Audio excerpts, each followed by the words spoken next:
Pamela raised her mimosa and announced, "Girls like Samantha are why we need scholarship programs." The woman she mocked held the key to her career. Girls like Samantha are why we need scholarship programs. They should be grateful just to be here. Samantha set down her coffee, a faint smile on her lips, and said nothing. Nicole's throat tightened. Her mother was humiliating her best friend, and there was nothing she could do. Honestly, Samantha, it's vital to recognize one's limitations. Some people simply aren't suited for our world. I think I'm exactly where I'm supposed to be, Mrs. Harrington, and I'm quite content. What Pamela couldn't know, what she'd never imagined, was that Samantha's mother was the CEO of the company Pamela worked for. Pamela paid the check with a flourish, calling it a little act of charity. Nicole flinched. I'm so sorry, Sam. I'm so sorry. The brunch ended with Pamela triumphant, and Samantha carrying a secret that would soon unravel everything.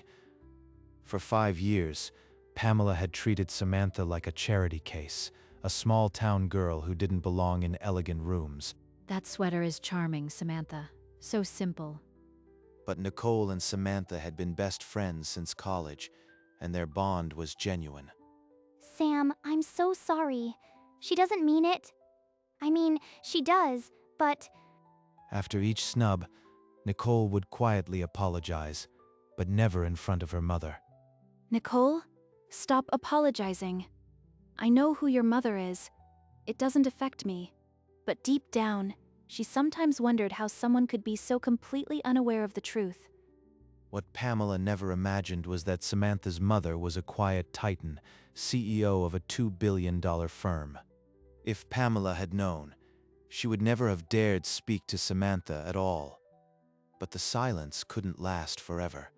Soon, an offhand comment would put everything in motion. That evening, Nicole called Samantha, her voice tight with guilt. Mom was awful today, and I just sat there. I'm so embarrassed. Nicole, stop. I know how she is. It's not your fault, but a flicker of something deeper stirred, the weight of an untold secret. Meanwhile, Pamela posted a glossy brunch photo on social media, adding the caption, "Charity begins at home." She felt self-congratulatory, never guessing that her casual cruelty had lit a quiet fuse. Alone in her apartment, Samantha replayed the morning, the taste of coffee and condescension lingering. Perhaps it's time I mention this to my mother. She resolved to mention it casually, never imagining the chain reaction one name could set off. A tiny ripple, soon to become a tsunami that would sweep away everything Pamela held dear.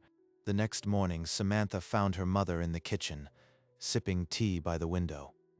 Mom, yesterday was interesting. Nicole's mother hosted a Mother's Day brunch.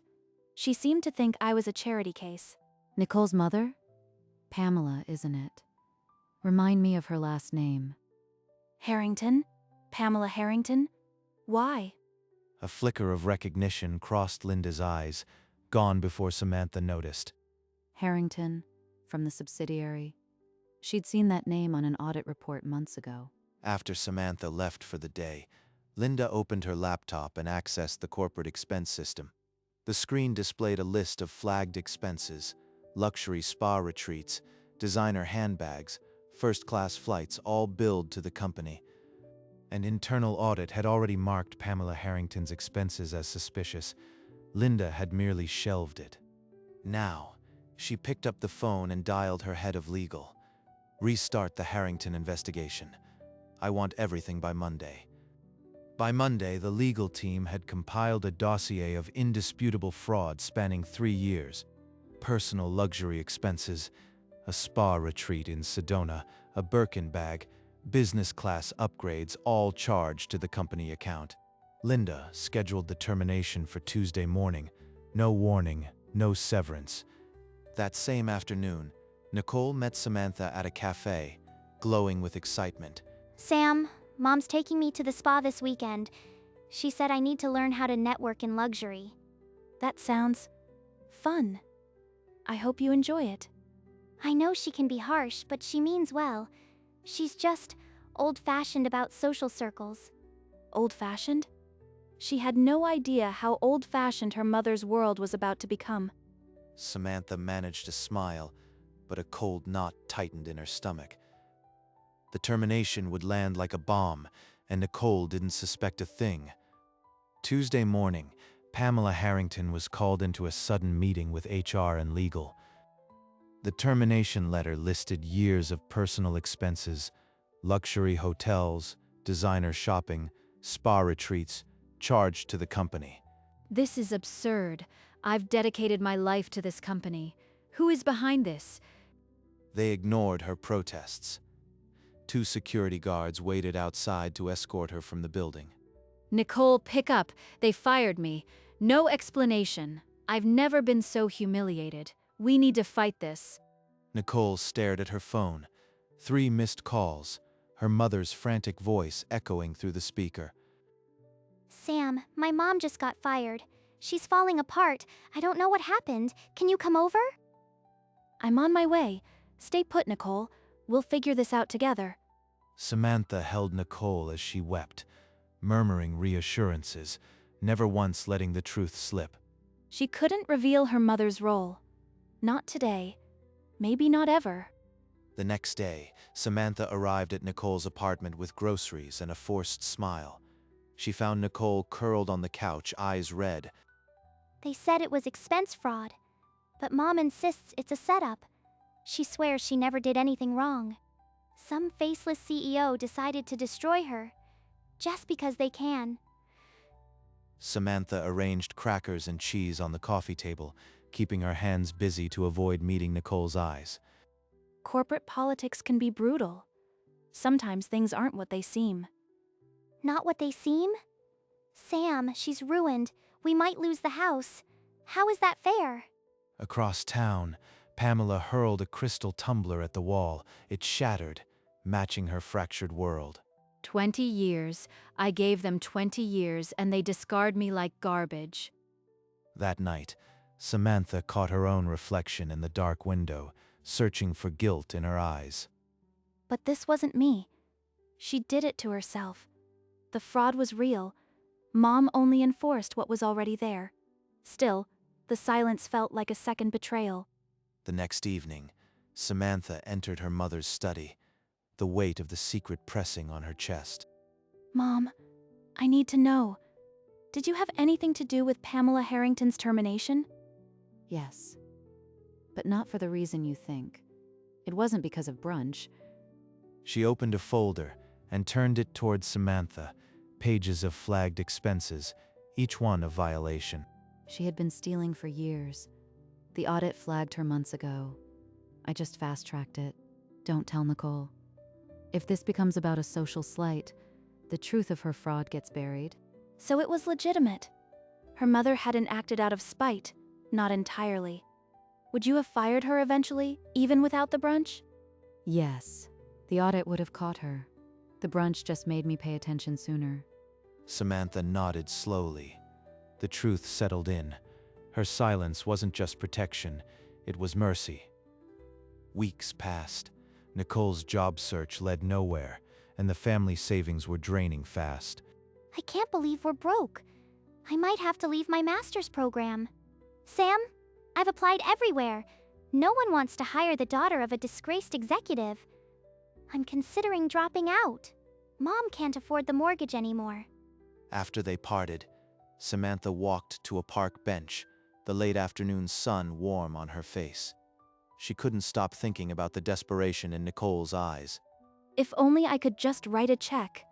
But that would raise too many questions. At home, Linda paused in the hallway, overhearing Samantha's anxious phone calls.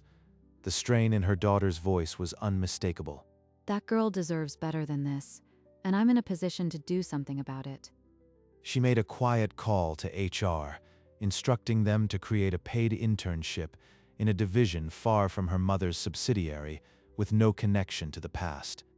Samantha sat alone, believing she could do nothing, unaware that her mother was already rewriting someone's future. The internship offer landed in Nicole's inbox that Friday morning, a lifeline she hadn't dared hope for. A paid internship? In marketing at the parent company? This could change everything. Sam, you won't believe it. I got an internship, a real one, with benefits. It's full-time, with tuition reimbursement. That's incredible. I'm so happy for you. When did you apply? I don't remember you mentioning it. I didn't. They contacted me through a blind recruitment program. It's like the universe finally cut me a break. You deserve this, Nicole. After everything your family has been through, this is your turn. But she also felt a cold knot. This had her mother's fingerprints all over it. Linda, watching from her corporate offices, allowed herself a quiet, satisfied nod. Her daughter's friend was safe. The internship was crafted to be untraceable. A second chance built on invisible power. A secret within secrets.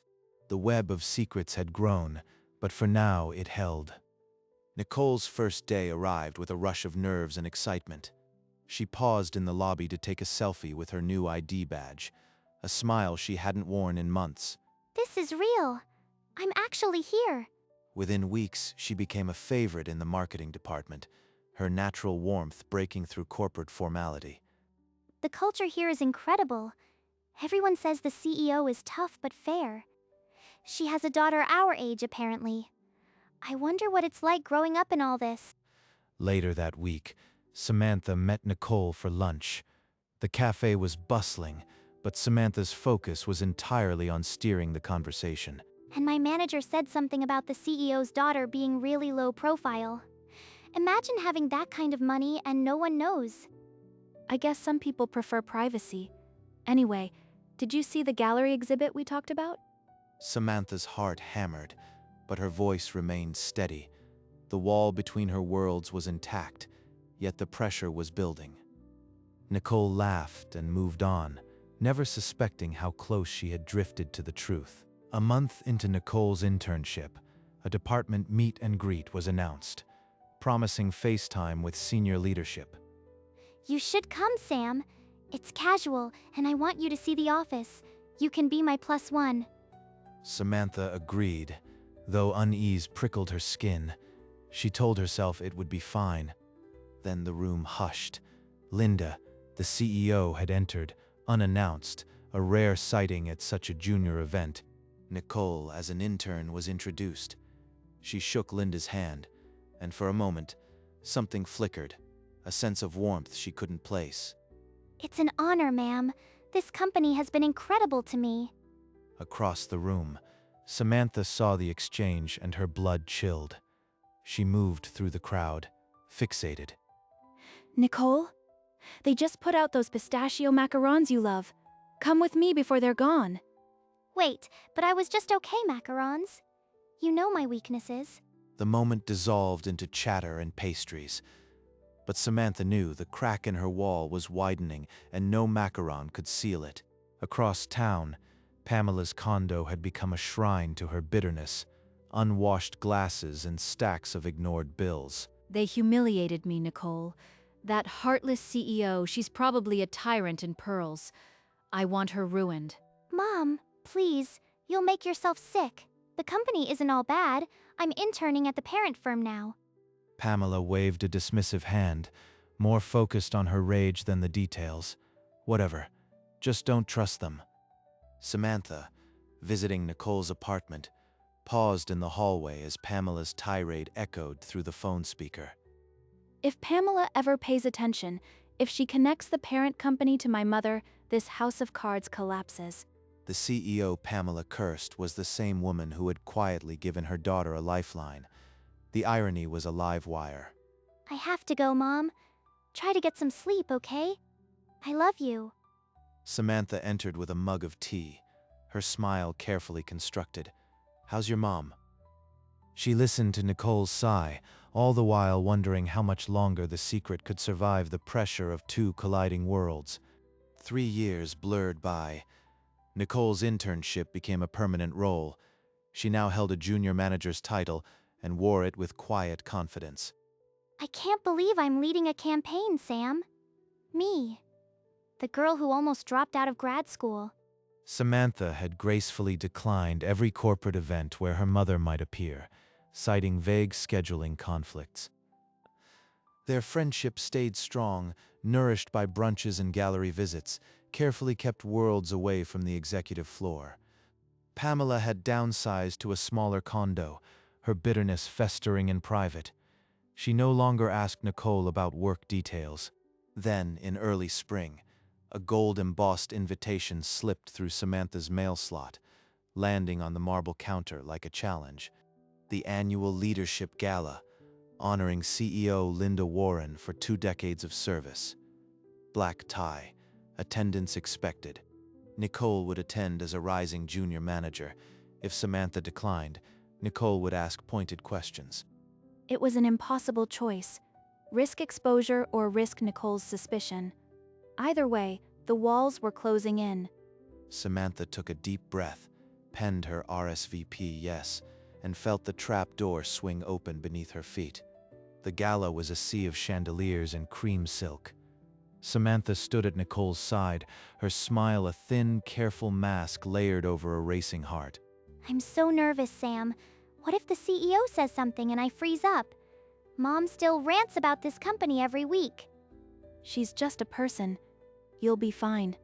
Trust yourself. But Samantha's pulse was a trapped bird. Her mother was the person Nicole dreaded meeting, the faceless CEO who'd fired her own mother. Linda Warren took the stage, her presence quieting the ballroom. She spoke of legacy, integrity, and opening doors without fanfare. True leadership is invisible. It opens doors without seeking a spotlight. As the applause swelled, Nicole slipped away from the crowd, needing the cool night air to settle her nerves. She froze. Through the glass doors, Linda was holding Samantha in a mother's embrace, undeniable, intimate, and shattering everything. Her CEO was Samantha's mother.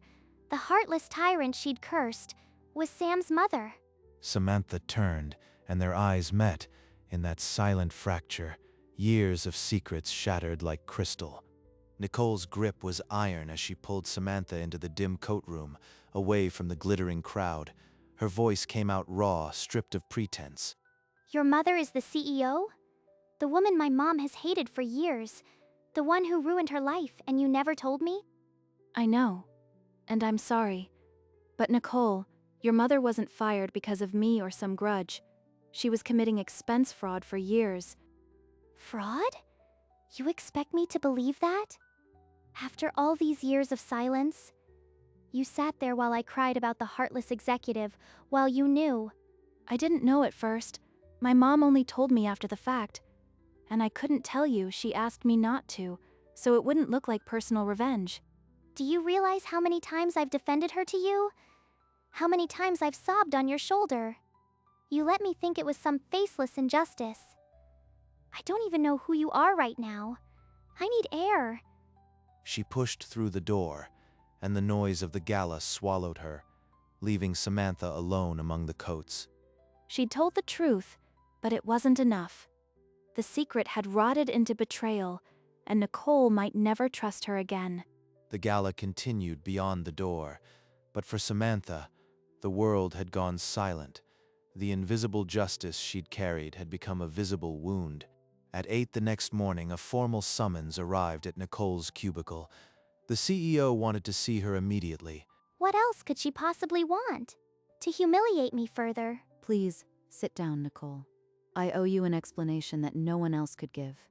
She opened a folder and laid out the same flagged expenses, spa retreats, designer purchases, years of discrepancies. Your mother's termination wasn't personal vengeance. It was a corporate obligation she brought on herself. So Sam hadn't lied. But why had she stayed silent for years? The betrayal still stung, even if the facts were clear. And I want you to know the internship you received was my decision, not Sam's, not guilt. I saw someone drowning and I had a ladder. You? You created my job? The whole thing? Talent should never be collateral damage for someone else's mistakes. You've earned every success here, Nicole. All I did was unlock the door. Nicole left the office a half hour later, the world restructured around her feet. The anger remained, but it had changed shape. That evening, Nicole pushed open the condo door. Pamela looked up, startled, a half-empty wine glass in her hand. We need to talk, Mom. I know everything. Everything. What are you talking about? Your CEO, Linda Warren, is Samantha's mother. You were fired for stealing, Mom. Expense fraud. That's a lie, Samantha. That mousy girl. You expect me to believe my boss, the CEO, was her mother? I saw the evidence in Linda's office. My internship wasn't a miracle. She created it because she saw talent in me. You accepted a job from her? You traitor. After all she did to me. Everything she did, you brought on yourself. I won't apologize for my life or for Sam. For the first time, Pamela had no retort. Her mouth opened, then closed, like a door that had rusted shut. Nicole walked out, leaving her mother in the dim room with bitter truths she could no longer deny. Nicole's footsteps faded, leaving Pamela alone in a silence so thick it pressed against her chest. She finally saw it. The girl she'd called beneath them was the daughter of her own CEO. Brunch. The mimosa. Samantha's patient smile. She had bragged while digging her own grave. Images collided. The charity post, the termination letter, Nicole's tears. All of it traced back to that Mother's Day. She had stolen from the empire she mocked. The fraud was hers alone. And Nicole's internship, her proudest boast, was Linda's quiet mercy, not luck. Nicole had chosen Samantha. Her own daughter sided with the enemy. The betrayal burned. Pamela sank onto the sofa.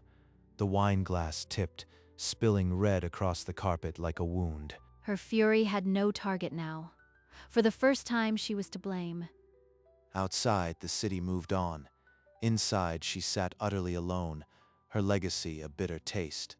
A week after the truth shattered, Nicole and Samantha found each other in the same sunlit cafe where they'd shared countless secrets. I'm sorry for the things I said at the gala.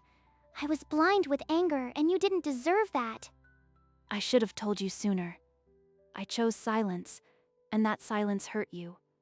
I'm sorry too. My mom. She finally knows. She has to live with her own choices now. I can't carry her shame. You're not responsible for her. You never were. All you've done is rise, and I'm so proud of you. I was so scared that my life was built on a lie. But Linda was right. I earned my place, and our friendship is real. It is real. The secrets are gone now. We're just us again. They rose and embraced, a hug that mended the final cracks. The cafe hummed around them, but they heard only each other's breathing. Best friends? No more secrets? Best friends. No more secrets. Months later, the dust of revelations settled, leaving a landscape quietly rearranged. Pamela had moved to a small coastal town, her calls to Nicole now rare and brittle. In her corner office, Linda scrolled through the latest personnel report, her expression unreadable. Then her finger paused. Nicole Harrington, promoted to full marketing manager. She did it on her own. That's the only way it should be. On a sunny Saturday, Samantha and Nicole lounged in the living room, the air finally light between them. Can you believe they promoted me? And my mom barely said congratulations, but it's okay. I'm done seeking her approval. You earned it. And you don't need her validation. You built a life from nothing, and I get to watch my best friend shine. They clinked their mugs, laughter bubbling up like a release valve finally opened. Here's to us, to no secrets, and to whatever comes next together. Some justice doesn't announce itself. It doesn't raise a glass or deliver a speech. It sits across from you at brunch, wearing a cream cashmere sweater, and says nothing while you dig your own grave. Pamela learned that eventually, in the silence of a condo she could barely afford. But the real victory belonged to a friendship that outlasted the secrets. Samantha Warren returned to that same restaurant on another sunny morning, alone this time. She ordered coffee and let herself remember the cruelty, the patience, the quiet reclaiming. No smugness touched her face, only the rooted certainty that she'd done right by her friend. If you'd passed her table, you'd have seen a young woman in cashmere, her smile faint and knowing, and you would never guess that the empire behind her had moved, silent as a whisper, to set things right. Sometimes the most powerful people are the ones who never need to prove it.